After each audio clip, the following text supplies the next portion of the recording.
우울증으로 이야기를 한번 해드릴게요. 우울증은 신경증에 속합니다. 그리고요, 조울증은 정신분열증에 속해요.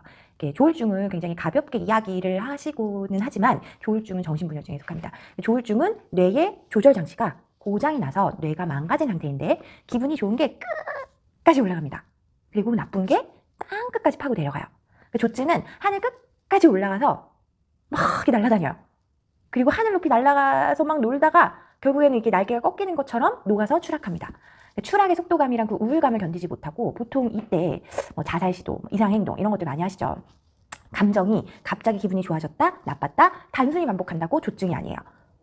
단순히 저도 1분 전에 좋았다가 막 3분 후에 자괴감 들고 어제 막 좋았다가 오늘 막 나빴다가 오전에는 막 기분이 막 너무 좋았는데 오후 들어서 막 우울해지고 좀 이것도 이상하긴 하지만 저도 가끔 그런 날이 있어요. 하지만 이렇다고 해서 이게 조증은 아니라는 거예요. 조증은 좋아할 만한 상황이 아닌데도 기분이 좋아져서 막 끝까지 올라갔다가 멈춰야 되는데 멈추지 못하고 계속 올라갑니다. 그리고 어느 순간 내려갈 때 좀 멈춰야 되는데 그 시점을 모르고 계속 내려가는 거죠. 고장이 난 거니까. 내 의지와는 관계없이 조절이 안 되는 거. 이게 보통 조증이라고 봅니다. 똑같아요. 상동행동을 하는 아이들이 굉장히 많죠. 상동행동하는 친구도 많아요. 저희 아이도 상동행동하던 시기가 있었죠. 하지만 단순히 상동행동을 반복한다고 자폐는 아니에요. 많은 분들이 댓글로 문의를 해주시는데 우리 아이들이 타고나기를 뇌 발달이 어떤 한 부분이 잘 되지 않아서 어느 순간 자폐 스펙트럼 안으로 들어가는 이런 이상 증상들이 발견되는 거를 상동행동만으로 막 구분 지을 수는 없어요.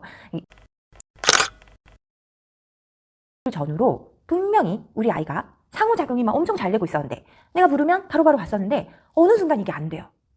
어느 순간 안 되는 거죠. 사실은 아이와 눈 마주침이 안 되고 상호작용이 안 되고 후명 반응이 제대로 이루어지지 않는다. 그러면 사실은 상동행동까지 갈 필요도 없는 거예요. 하지만 다 되는데 우리 아이가 뭐 어떤 물건에 조금 집착하는 날도 있어. 아니면 뭐 상동행동을 좀 보이는 것 같아. 라고 하신다면 우리 간단하게 이게 되는지 한번 확인해 봅시다. 조인트 어텐션이라고 얘기하죠. 우리말로 공동관심이라고 이야기를 합니다. 상황에 대한 어떤 주의를 다른 사람들이랑 공유하는 상호작용이 되는지 안 되는지를 보는 거예요. 이 공동관심은. 이렇게 말하면 너무 뭔가 좀 학술적인 것 같고 애매하죠. 쉽게 이야기하면 엄마가 손가락으로 여기를 이렇게 가리킵니다. 이게 뭐야? 이게 뭐야? 이게 뭐야? 이게 가리키시는 거예요. 그때 엄마가 손가락으로 갑자기 생뚱맞은 물체를 막 가리켰을 때 아이가 바라보고 자기도 저게 뭐지? 말은 못해도 손으로 저게 뭐지? 하고 같이 가리킬 수 있는가? 가리키기예요. 두 번째, 밖에서 빵 하는 클락슨 소리가 들립니다. 삐용 삐용 삐용 앰뷸런스 지나가는 소리가 들릴 때도 있죠. 그러면 그 소리를 듣고 엄마가 좀 오바해서 이게 무슨 소리야? 어머, 이게 무슨 소리지? 이렇게 아이한테 했을 때 아이가 반응을 하는가? 이걸 시선 주사라고 이야기하는데요. 뭐 굳이 이런 명칭까지 아실 필요는 없죠, 일상에서. 그러니까 뭔가 큰 소리가 들렸을 때, 뭐 바깥에서 빵 소리가 안 들려. 그러면은 뭐 엄마가 이렇게 해주세요. 뭐 이런 거. 이게 무슨 소리지?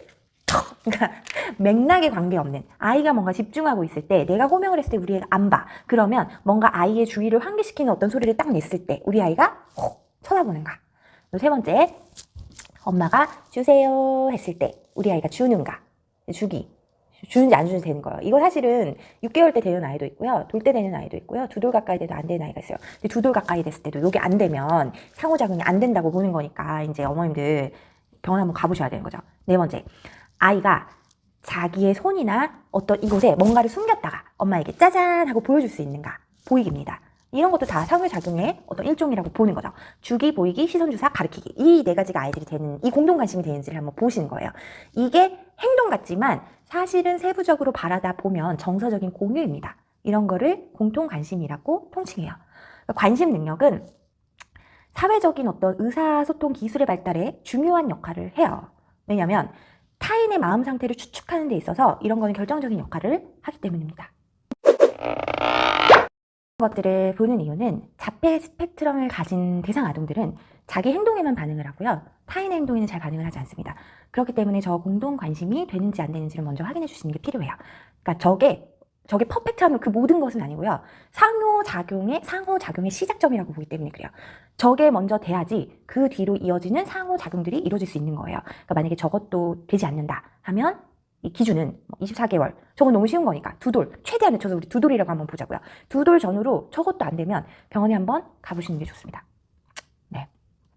대략적으로 왜냐면 생후 6개월이 지나면 마스터할 수 있는 것들이거든요.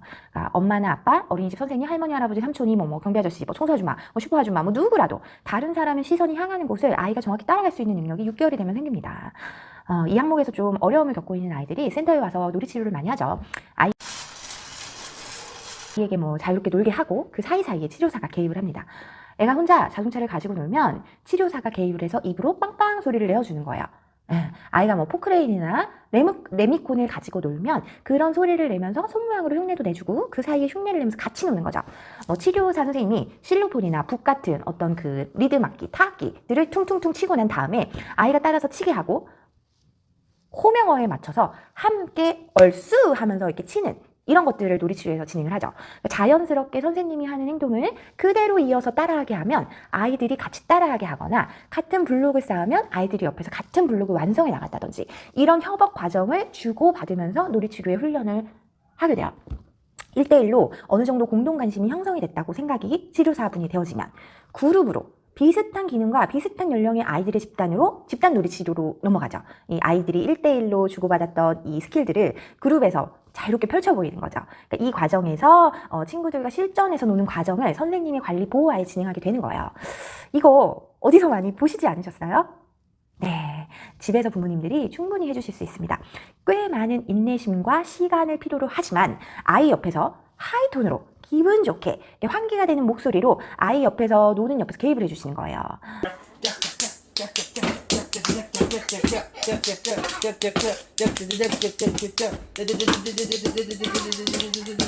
얼쑤!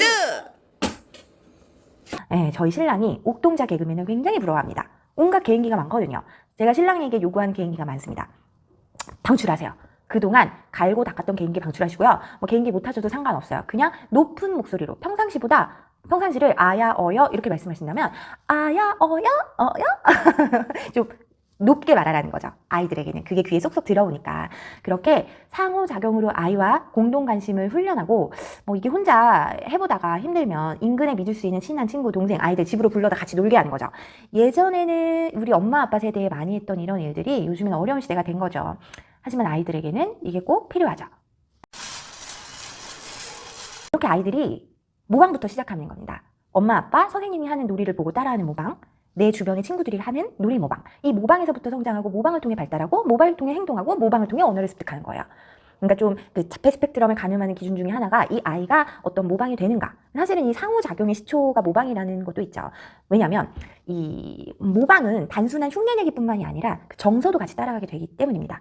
부모가 아파, 고통스러워, 슬퍼, 기뻐 이런 감정 역시 아이들이 따라가는 거죠. 이거를 거울 기능 세포가 일한다라고 표현을 해요. 조금 복잡한 얘기인데 아실 필요는 없어요.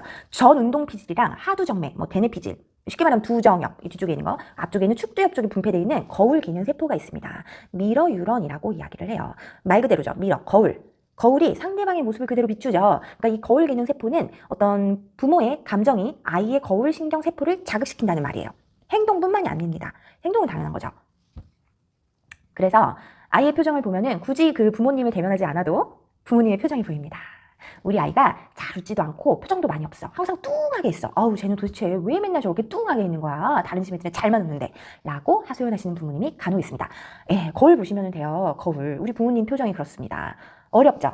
다 큰 성인이 계속 이렇게 웃음을 짓고 있는다는 건 굉장히 쉽지 않은 일이에요. 특히 한국 사람은 표정이 굳어 계신 분들이 많아요. 저도 그래요. 저희 사는 게 힘들잖아요. 살기 힘들고 육아도 힘들고 그래서 우리 있는 힘을 막 짜내어서 사는데 웃고 있기가 힘듭니다. 하지만 우리 아이들을 위해서 초기 몇 년만 고생을 해보시면 우리 아이의 표정이 바뀝니다. 네, 우리 아이의 전 생애가 어려움을 좀 덜 겪는다고 생각을 해보시면 웃을 용기와 노력이 생기죠. 엄마 아빠 표정 아이가 그대로 따라가는 거예요. 이런 정서적인 교류를 이 모방 행동을 통해 고쳐나가는 겁니다.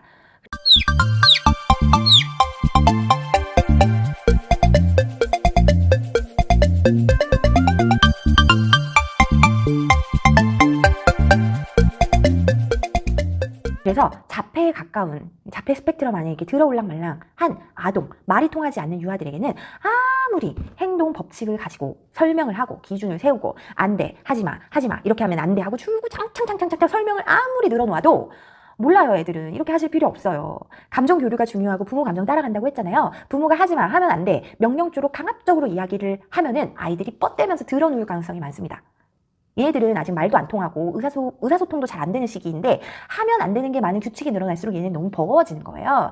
자, 그러니까 하면 안 돼 라는 말을 하기 전에 뭐 아이가 이렇게 이런 거 막 이렇게 하냐 터지는 거를 막 주물럭거려요. 그럼 엄마 아빠 그러죠. 하면 안 돼, 이거 주무르지 마, 하지 마 라고 이야기합니다. 애가 안 할까요? 계속 합니다. 막 이렇게 해요. 자, 그럼 어떻게 해야 될까요? 그냥 치우시면 돼요. 아이 눈앞에서 사라지면 됩니다. 막 이렇게 뜨거운 텀블러 막 아이가 자꾸 손대려고 해요.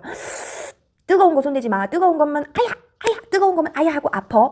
아무리 이렇게 애한테 설명하실 필요 없어요. 그냥 뜨거운 거 아이 손에 안 닿는 곳에 올려놓으시면 되는 겁니다. 우리 아이들은요 단순해요. 그냥 눈에 보이는 거를 일단 싹 치워주시면 됩니다. 그리고 아이에게 이게 막 감정의 호소를 해주시는 거예요. 뭐 칠 수가 없는 거라면 우리 땡땡이가 이렇게 하면 싫었지? 엄마도 싫어.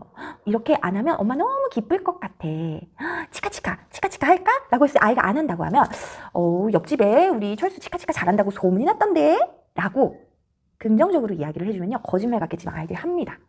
네, 아이들이요 그렇게 움직이는 거예요. 까지 여러 가지를 했는데도 싫다고 들어 누워요. 그러면 그냥 울도록 내비두시는 게 좋습니다. 걔는 지금 울고 싶은 애예요. 본인의 어떤 그 정서에 그 밑바닥에 깔린 것들을 걔네도 힘들거든요. 노느라고 힘들고요. 먹느라고 힘들어요. 진짜 힘든 일을 하고 있는 거예요. 그 힘듦이 쌓여있던 거를 받아줄 수 있는 역할을 하는 부모에게 이게 막 토해내는 거예요. 그러면 그냥 내버려 두세요. 좀 울게. 그랬어? 이런 추임새를 주면서 아유 그랬구나. 힘들었구나. 네가 노느라고 힘들었구나. 아이고 엄마가 알지. 이렇게 해주시면 됩니다. 안 된다고 말하는 것보다 감정에 호소해 주시고요. 일단 그 안 된다고 말하는 매개체를 일단 치워주시고 그게 안 된다면 감정으로 안아주고 달래주는 정서적인 교류가 필요한 거예요. 주고 받으면서 모방하고 흉내내고 이게 내 안에 쌓이면서 나의 마음이 되고 이 마음으로 내가 무엇을 하는지 알아가는 게 자아예요. 마음이 쌓여서 자아가 생기고 이 자아가 우리 아이들이 생각할 수 있는 평생의 능력을 구성해 나가주는 겁니다. 네, 이 과정을 아주 중요한 과정을 하고 있는 거예요. 그러니까 조금 기다려주시고 참아주시고 토닥여주시고 우리 아이의 마음밭이 풍성해질 수 있도록 부모님의 마음을 아이들에게 전달해주는 시기라고 생각을 하시면 돼요. 어렵죠? 하실 수 있어요. 힘내세요.